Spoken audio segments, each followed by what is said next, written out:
Hello comedians, today I'm going to give you a really important performance tactic. Once the writing is done and you are on stage in front of your audience, how do we win over the entire audience with a very, very effective performance technique called anchoring your audience? I'm going to tell you exactly what it is and the best way to go about it, and I guarantee you, if you bring this into your next set, you will see a vast improvement in winning over those difficult audience members, and in future that is going to really stand to you. Very, very excited to make this video for you. Let's get it started.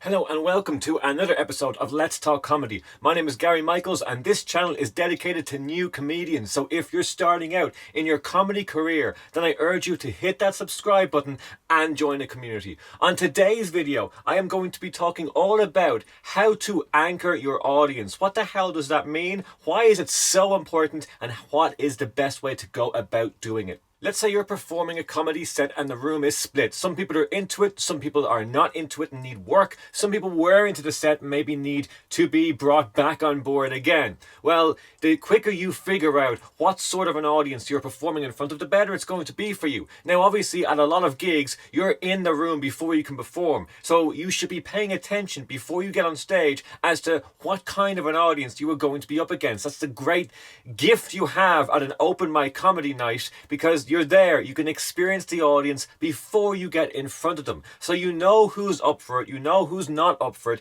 you know who the heckler is, and you know who laughs the loudest in the room.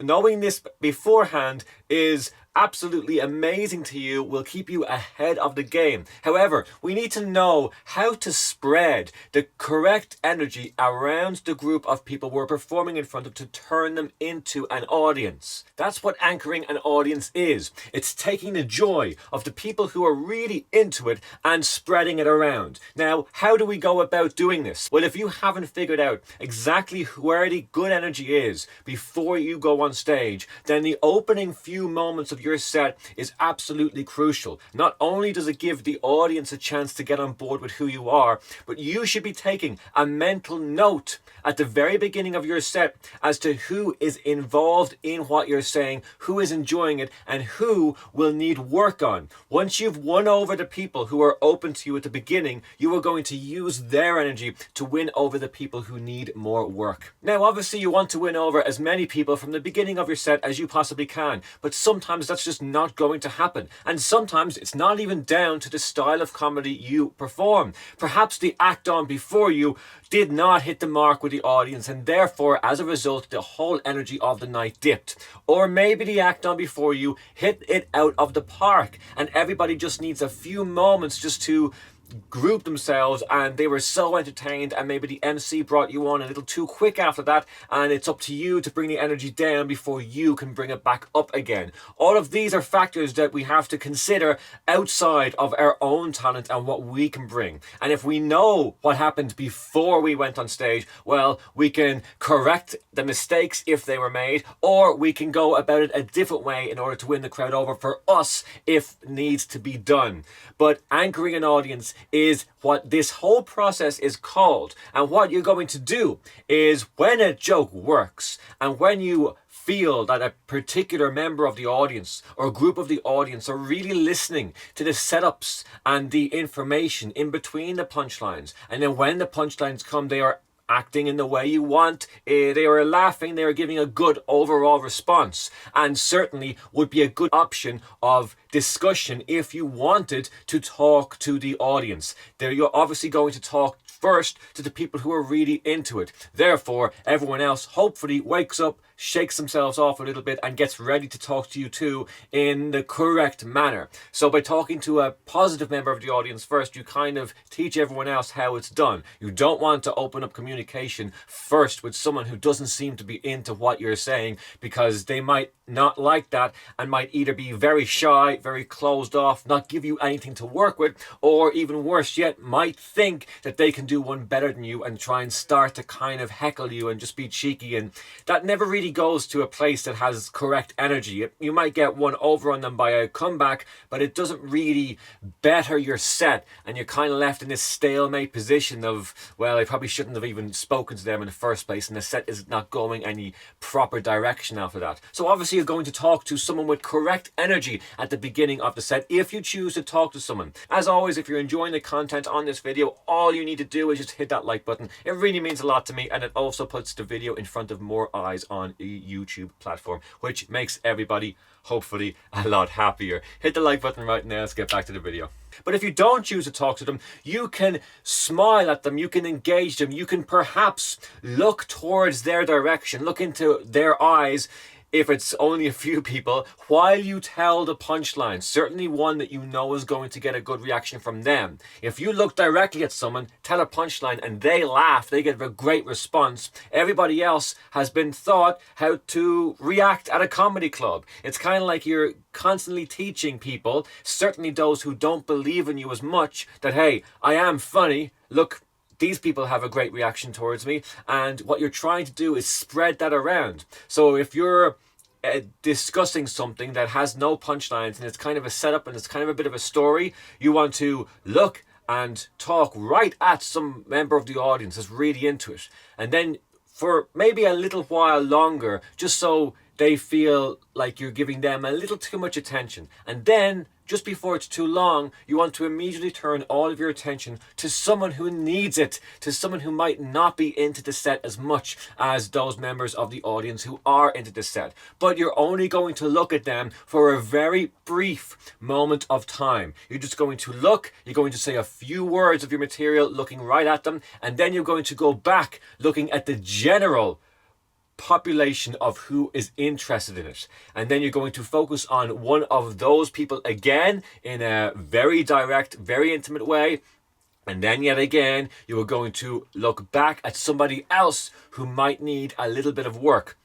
And if you keep doing this throughout your set, you will realize that the people who need a little bit more work are beginning slowly to open up, to relax, to laugh a little bit more, because you're simply just spreading the energy around. You're using the smile and the relaxed tension that you talk to with a member of the audience that's open to you, and you're just using the same body language that you easily communicate with to that person over to somebody else. So it's not always about, oh, they didn't like my set because they don't like my style of comedy, or I'm too offensive for them. Sometimes there's a lot of things going on in their heads, there's a lot of things going on in the room, and sometimes they just need this kind of psychology play just to get on board, just to be given a chance to get on board with what you're doing. Remember, the nights you're performing at most likely have a lot of acts on. It's a long night, and they might want to go use the toilet, they might want to go get a drink, they might want a lot of things. But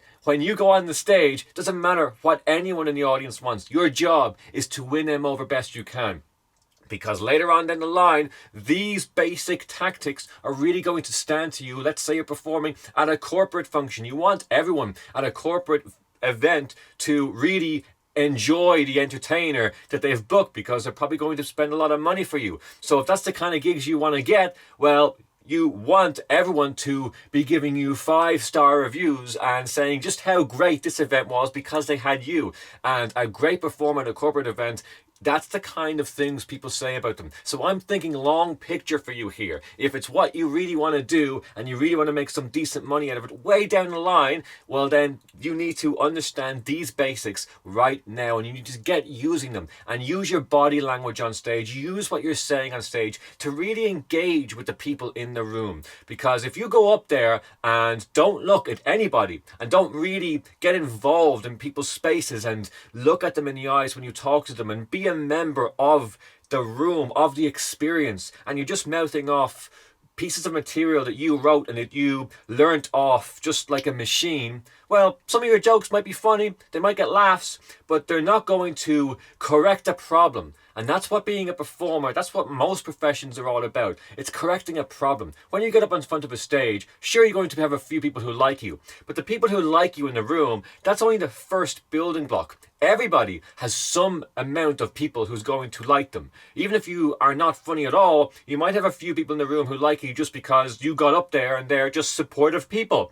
So to have the default amount of people liking you, it's not really enough in the long run. You need to figure out how to win the people over who aren't on board. If you can fix a problem like that, any booker is going to want to give you stage time, because if they have a tough room and you get up there and you kill it and everybody is laughing and everybody's really loving it, well, that is just a fantastic overall all-round comic. And it doesn't matter what style of comedy you're saying. Now, of course, sometimes there is going to be people who just don't like your style of comedy. But I think the vast majority of times it's down to the performer not realizing the kind of people who are in front of him or her.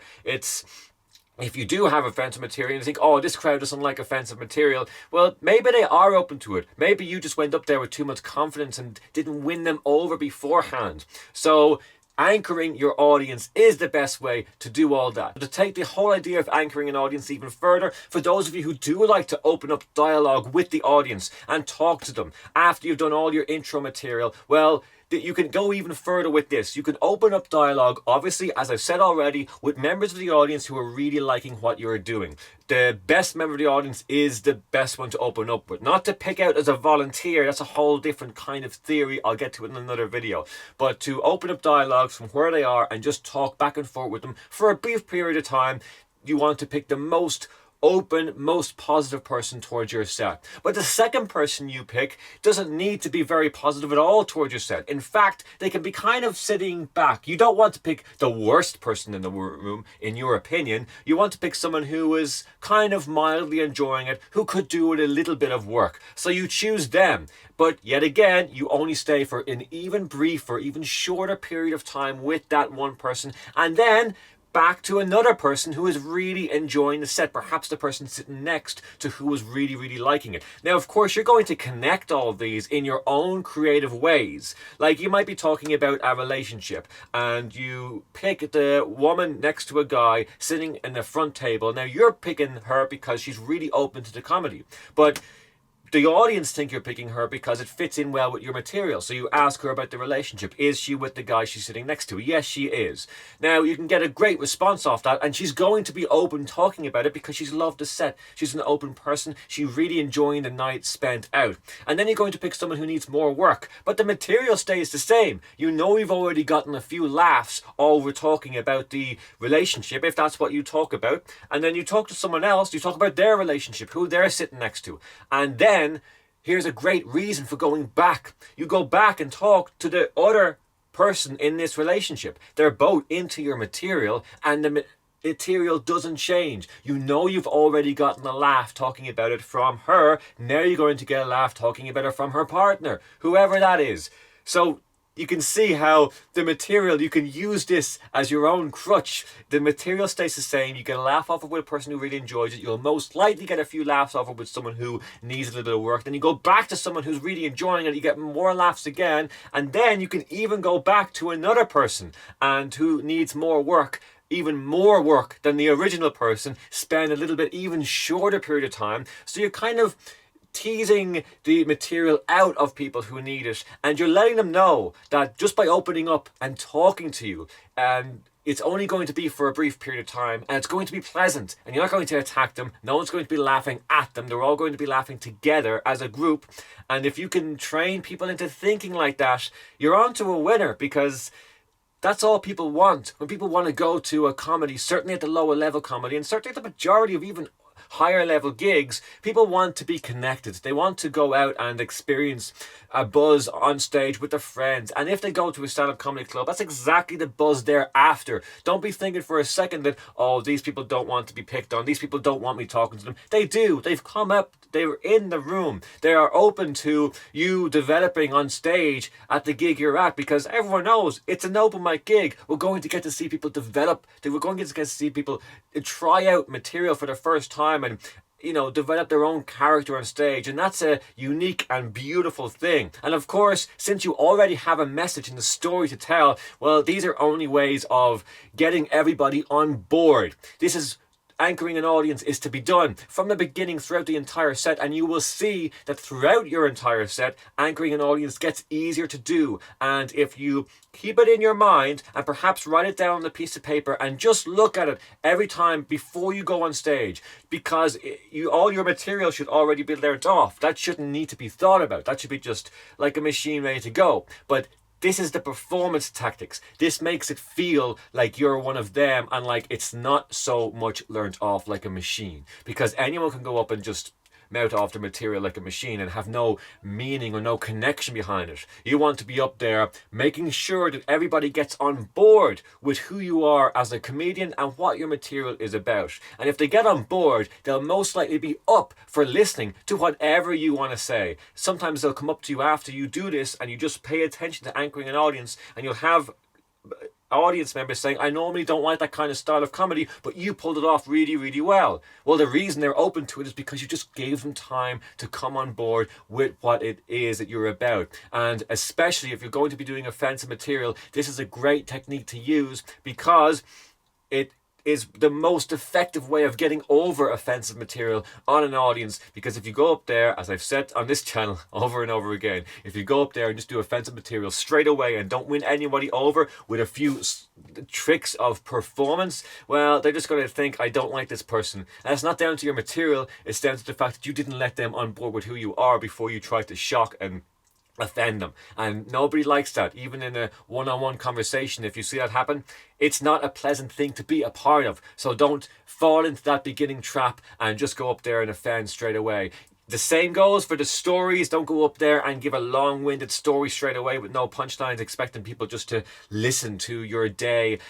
Give them as much punchlines as possible, but certainly give over your attention to the people in the room who are really up for what it is you are doing, and then spread it momentarily, very brief, to people who need a little bit more work. And the more you go back and forth, each time you go back to a people who need it more, you can go to the people who need it even more. So if you are returning to a person who needs more for the fifth or sixth time, you might go to a person who's just sitting in the back of the room like, oh, Jesus Christ, I really hate this prick on stage. Well, you can even talk to them, and hopefully they might not be completely won over and in love with you, but they'll be certainly a lot more open to it halfway through your set if you keep on anchoring your audience than they were at the very beginning. And that might just be enough, because if you can make a person who really doesn't like what you're about at the beginning and you win them over to accept you as a comic that was quite enjoyable, imagine what that does for the audience who are open to what you are about at the beginning. They are going to think you are one of the best you've ever seen. And it's a weird thing to finish an open mic gig and have someone come up and say, you're one of the best comedians I've ever seen. And I don't know, maybe it's weird. I haven't had it happen to me. So that is my video for today, anchoring your audience. It's a great performance technique, and it should be used every single time you go on stage to spread that energy around. Always keep it positive. Always show off your best side. Perform material that makes you feel good in front and for the people in the room who make you feel good, and then spread it to where it needs to be. If you agree with this little technique, then let me know. And if you don't agree with this little technique, let me know, or just hit the dislike button. I don't really mind. Whatever you want to do. As always, thanks for watching. It means a lot. And go ahead, hit that like button. And as I said, if you don't like it, hit the dislike button. And I will see you on the next video.